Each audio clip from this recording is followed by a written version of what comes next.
The sun was sinking low over the frontier land, turning the sky the color of rusted copper and old blood, as the desert stretched wide and unforgiving. With no mercy for the weak or the lost, this was wild country where the law arrived late and left early, and where silence carried more weight than words. The wind rolled across the plains, whispering through dry grass and broken fences, telling stories of men who vanished and women who learned too quickly how to survive.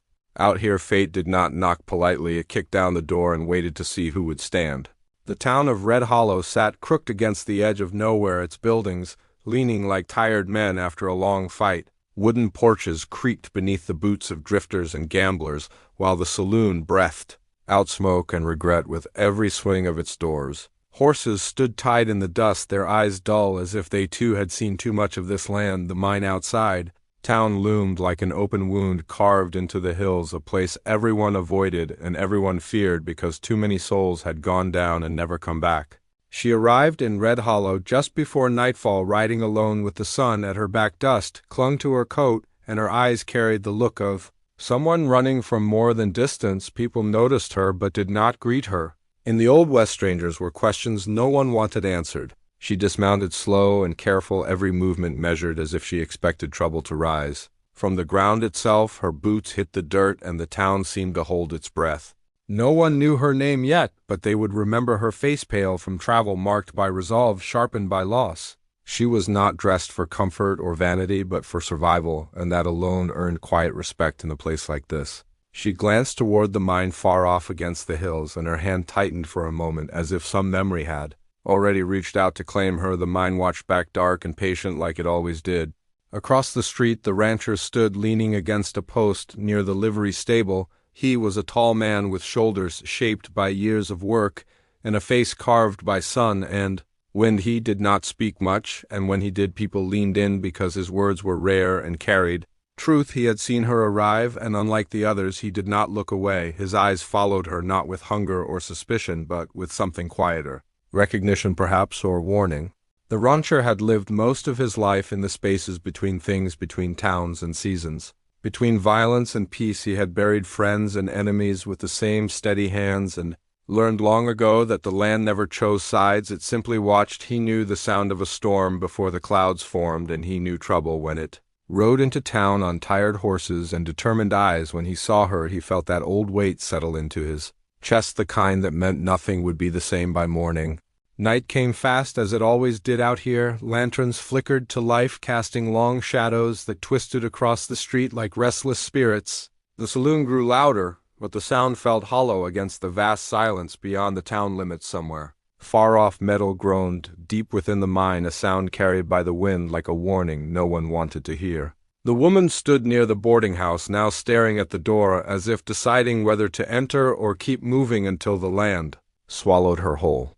The rancher finally moved his boots slow in the dust. His presence was calm but unmistakable, like a mountain choosing to walk. He stopped a short distance from her, close enough to be seen, but far enough to give space. He tipped his hat, not in greeting but acknowledgement. She looked at him, then really looked, and something in her expression softened, not relief but understanding. Two people shaped by the same harsh world, recognizing the weight in each other. No words passed between them. The frontier had no need for them tonight. Around them, Red Hollow carried on, unaware that fate had shifted its footing. The mine waited, patient and dark. The land listened, as it always did, recording every step, every breath, every choice that would soon echo louder than gunfire. This was how stories began in the Old West, not with glory or speeches, but with quiet arrivals and the heavy sense that the darkness was already moving toward the light. Morning came to Red Hollow, slow and pale, the sun climbing over the hills like an old man rising from a hard bed. The town stirred with reluctant movement, doors opening, boots scraping wood, and dust drifting through the air like a memory that refused to settle. The woman woke in the boarding house with her hand already clenched around the edge of the bed, her body tense, as if sleep had offered no rest. She rose before the others, pulling on her coat and stepping outside where the cool air carried the smell of iron and dry earth. Across the street, the rancher was already awake, tending to his horse with quiet care. He brushed the animal slow and steady, the way a man does when he has learned patience from long years alone. He did not look up at first, but he knew she was there. He always knew when someone entered his space, the land taught him that much. The woman watched him for a moment, measuring him the way one measures a river. Before crossing it was not strength alone she saw, but restraint, and that mattered more out here. Red Hollow looked different in daylight, less mysterious, but no less dangerous. The mine cut into the hills like a scar that refused to heal even from town. It pulled at the eye, daring anyone foolish enough to come closer. Men spoke of it in low voices, claiming it was empty or cursed depending on how much whiskey they had swallowed. Yet every man knew it still breathed, still waited. The woman followed the line of the hills with her gaze, and felt that familiar tightening in her chest, like fate drawing near. She walked toward the well, lowering the bucket into darkness, and listening to the echo as it touched water. The sound reminded her too much of the mine shaft, and she pulled it up, quick, spilling water onto the ground. She steadied herself and drank, wiping her mouth with the back of her hand. Her reflection in the surface showed a face hardened by travel and loss, but there was fire there too, the kind that refused to die even when buried. The rancher finally spoke, his voice rough but calm. "You planning to stay or keep riding?" His words were not a challenge, more an observation. The woman considered him before answering. Long enough that most men would have grown uneasy. She said she would stay for now. Her voice carried resolve, not comfort. The rancher nodded once, as if that was the only answer he expected. As the day wore on, the town revealed its underbelly. A pair of men watched her from the shade near the saloon, their eyes sharp and unkind. One spat into the dust and laughed low. They knew something she did not, or perhaps they believed they did. The rancher noticed them too. His hand rested near his belt, not threatening but ready. The woman felt the weight of those eyes and adjusted her coat, stepping closer to the stable where she could see the rancher from the corner of her vision. By midday the heat pressed down hard, forcing the town into stillness. The mine loomed larger now, the sunlight failing to soften its edges. The woman found herself walking its direction, drawn by questions she had not yet spoken. She stopped at the edge of town where warning signs leaned crooked and broken. The ground here felt wrong, hollow. Beneath her boots she could almost hear the echo of falling stones and remembered screams carried away by dust. The rancher appeared beside her without sound. He did not ask why she was there. He only said, "The mine takes more than it gives." His eyes never left the dark opening ahead. She replied that some debts demanded payment, even if the cost was life itself. He studied her, then searching for the truth beneath the words. Whatever he found made his jaw tighten. He told her no one goes down there alone and comes back whole. As shadows lengthened, the town gathered itself again. Men drifted toward the saloon, and whispers followed them like ghosts. The two men from earlier spoke with others, their glances cutting toward the woman with open malice. Trouble was no longer a distant possibility. It had arrived and taken a seat. The rancher felt it in the air, heavy and electric, like a storm ready to break. That night the woman sat alone in her room, the lantern casting flickering shapes on the walls. She removed a small worn object from her pocket and held it close, a reminder of why she had come, of why the mine called to her. She did not hear the footsteps outside until it was too late. The door burst open, wood splintering inward, and rough hands dragged her from the room. Her struggle was fierce, but desperation has limits. Outside, the town watched in silence. Fear keeps mouths shut better than threats. The rancher stepped from the shadows, too late to stop them, but not too late to see where they headed. The mine path cut pale under the moon, leading straight into darkness. He stood still for a long moment, then turned back toward the stable. His face showed no anger, only decision. The night swallowed the sound of his horse as he rode hard toward the hills. The land seemed to lean closer, listening, as it always did. Another story was being carved into its bones, one that would echo through Red Hollow long after the dust settled. The ride to the mine cut through the night like a blade, the moon hanging low and pale as if afraid to watch what was about to unfold. The rancher pushed his horse hard yet silent, leaning forward, feeling every shift of muscle beneath the saddle. The land rushed past him, dry grass, stones, shadows stretching and snapping back. The wind carried distant sounds, a muffled laugh, the scrape of boots, and then nothing but the hollow breath of the hills guiding him onward. At the edge of the mine, the men stopped their horses and dragged the woman down from the saddle. Her feet struck the ground hard, but she did not cry out. She had learned long ago that pain spoken aloud only fed cruel hearts. The mine mouth yawned wide before them, breathing cold air that smelled of rust-damp stone and old death. One man lit a lantern, its weak glow barely touching the darkness inside. The others jeered, calling the place her final home. They forced her forward, hands rough, voices loud with false courage. The ground sloped sharply and loose gravel shifted beneath her boots. She dug her heels in, fighting every step, but strength alone could not change her fate.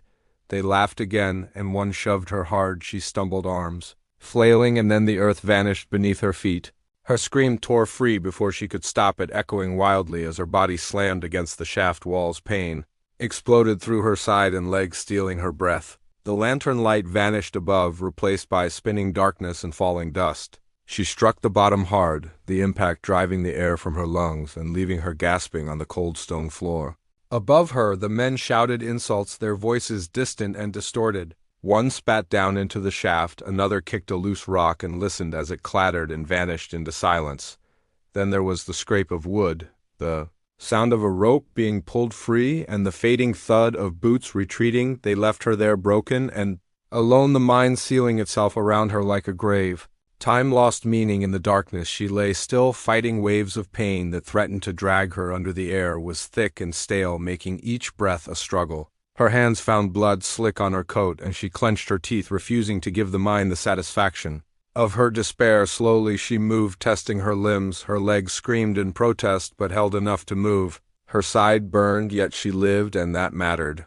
She dragged herself toward the wall, seeking support. The stone was cold and damp, seeping through her clothes. She pressed her forehead against it and closed her eyes. Memories rose, unbidden faces, voices, moments that had led her here. Fear clawed at her chest, but beneath it burned a stubborn will. She would not die in the dark, not without a fight. Far above, the rancher reached the mine entrance and dismounted. The air felt wrong. Heavy and weighting, his horse stamped uneasy, refusing to go closer. He tied the reins and stepped toward the mouth, listening. His trained ear caught something faint, carried up from the depths, a sound so small another man might miss it, a breath, a movement, a sign of life. He knelt, touching the ground, fingers brushing loose stones, disturbed by struggle. His jaw tightened. The men had been here recently, and they had not returned alone. He rose and scanned the hills, the town lights flickering far away. He knew going down meant risking everything, yet the choice had already been made. Long before this night, the quiet kind of men do not weigh such decisions aloud. He retrieved rope and lantern from his saddle, checking each knot with care. The flame flickered as he lit it, casting uneasy shadows on the mine walls. He took one last look at the open sky, committing it to memory, then stepped into the darkness, letting the light guide him down. The shaft swallowed him whole, the sounds of the surface fading fast. Below, the woman heard it, a faint scrape of stone and metal. Her heart hammered, hope and fear colliding within her. She pressed herself against the wall, straining to listen. The sound came again, closer, now steady and deliberate. Light flickered far above, a trembling star in the black. Her breath caught. Was it real, or the mind breaking under isolation? The rancher descended, slow and controlled, feeling the rope burn his palms. The walls closed in tight rough against his shoulders. Dust filled his nose, and the air grew colder. He ignored it, all eyes fixed on the space below, searching for movement. The lantern light finally revealed her shape, crumpled but upright, one hand braced against the stone. He reached the bottom, boots hitting solid ground. He raised the lantern higher, illuminating her face streaked with blood and dirt. Her eyes widened, then narrowed, disbelief warring with exhaustion. He said nothing, only moved closer and held the light steady, letting her see that she was not alone. The mine groaned softly around them, as if angered by his presence. She tried to stand and nearly fell. He caught her arm firm and steady. His grip was strong but careful, a promise without words. She swallowed hard, fighting tears, and nodded once, trusting him with the rest of her strength. Above them, the rope creaked faintly, and somewhere deep within the mine-stone shifted warning of dangers still to come. The darkness had claimed her body, but not her spirit, and now another had willingly stepped into that same darkness, refusing to let it have her without a fight. The lantern light trembled as the mine breathed around them, the walls whispering with shifting stone and old echoes. The rancher tested the rope again, looping it secure around a beam that looked strong enough to argue with fate. He worked with calm precision, every motion earned by years of surviving places that wanted him gone. The woman leaned against the wall, teeth clenched, sweat cold on her skin as pain pulsed through her leg in slow, brutal waves. He wrapped the rope around her, first nodding it firm but gentle, explaining nothing, trusting that she understood. Trust the way frontier souls did. She met his eyes, searching for doubt and finding none, only resolve stood there, hard as iron. She nodded once and braced herself, hands gripping the coarse fibers as he lifted the rope, creaked, protesting. The weight and the mine answered with a low groan like a warning from a buried giant. Up they moved inch by inch, the rancher pushing and guiding, using his shoulder and strength born of labor. The woman bit back a cry as her injured leg dragged against stone, sparks of pain flashing white behind her eyes. Dust rained down, coating their hair and clothes. The air, thick enough to taste every breath, felt borrowed, every movement felt watched.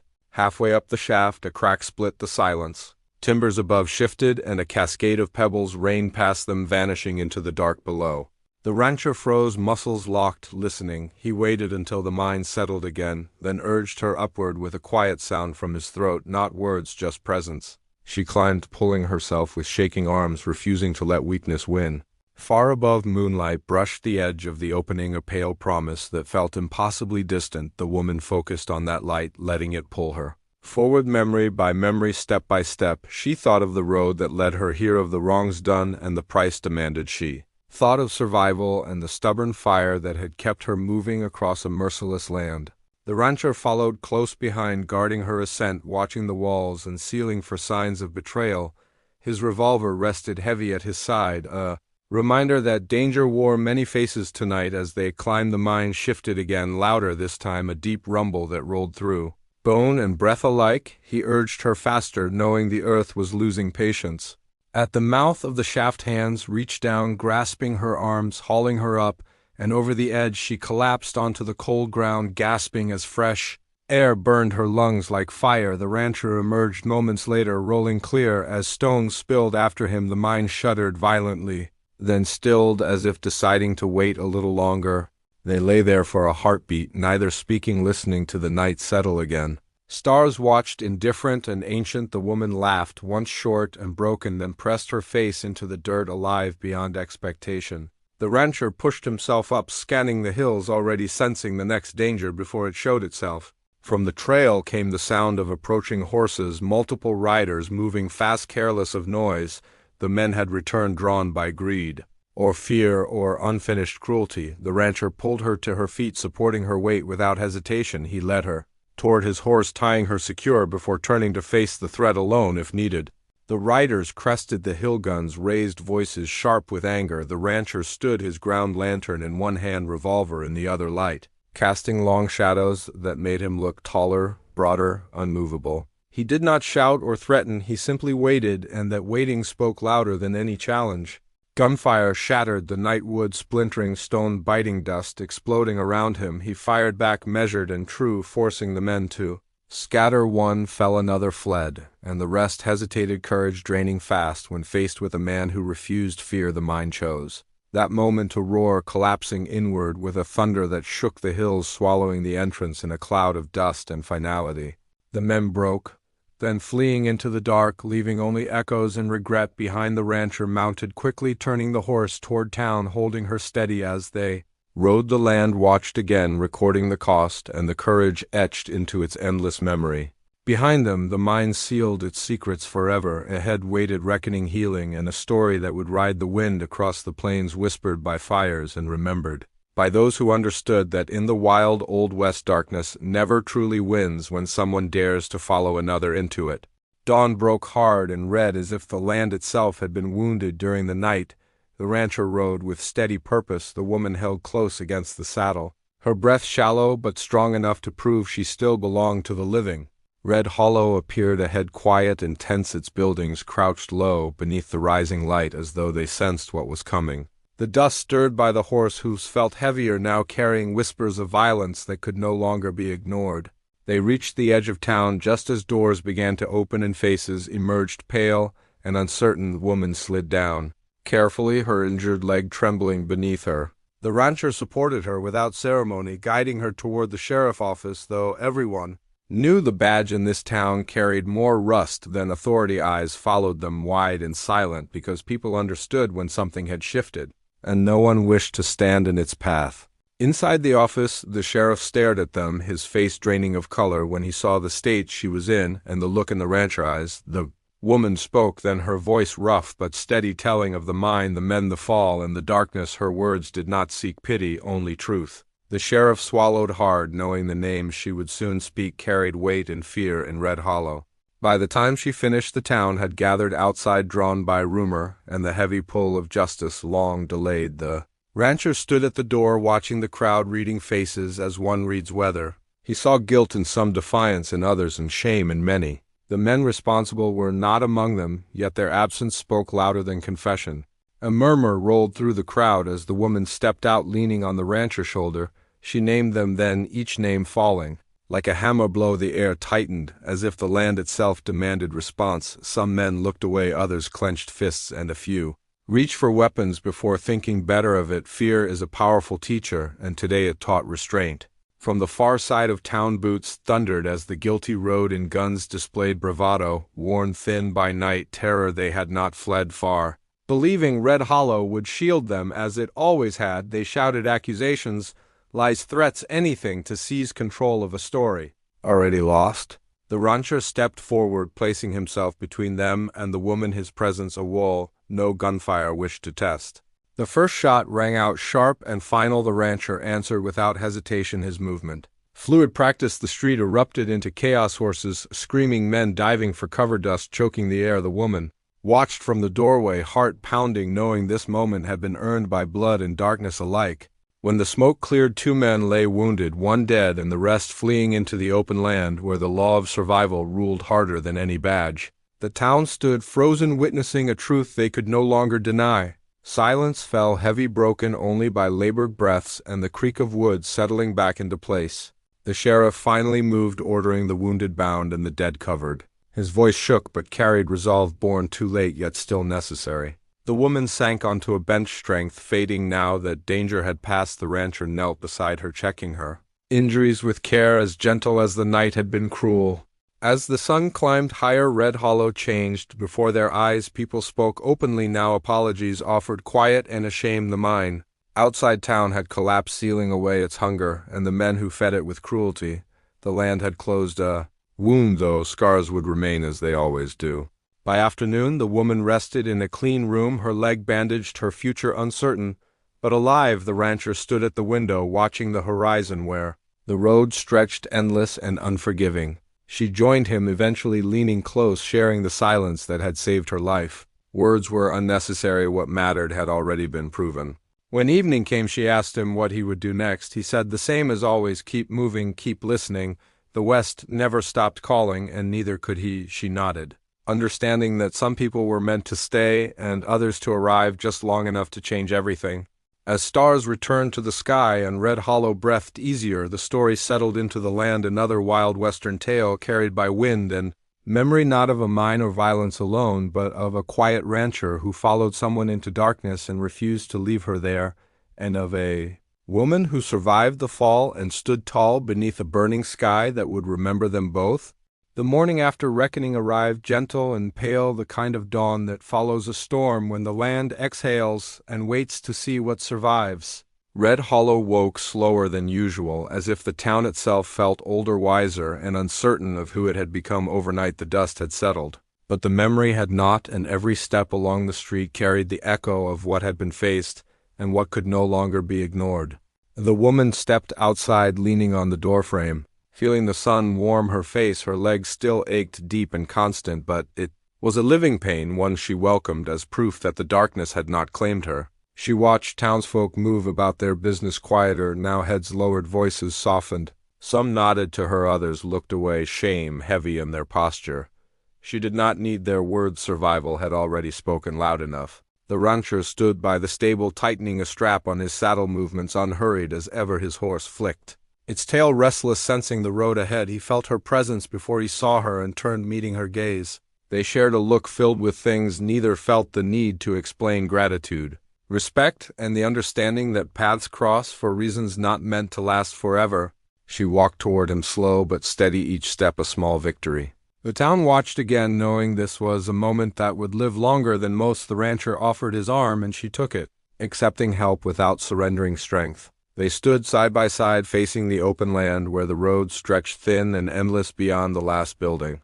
She spoke first, asking where he would go next. He said nowhere and everywhere, the way men of the West often did. The land called, And he answered when it did. She smiled at that, knowing some souls were never meant to stay rooted. Her own future felt uncertain but no longer empty. The fall had stripped her of fear and left her with purpose she had yet to name. The sheriff approached, removing his hat, awkward but sincere.